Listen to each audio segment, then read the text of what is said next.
There's a small announcement with respect to my uh, blog.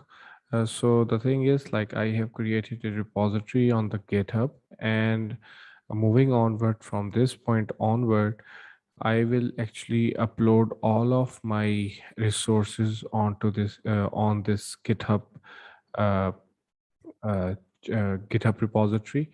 So everyone is welcome to share and collaborate the information with me.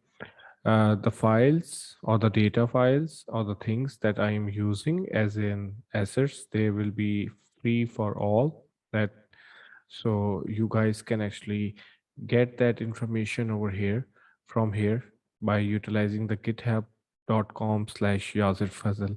And in moving on, I will also share the path in the description of my video as well.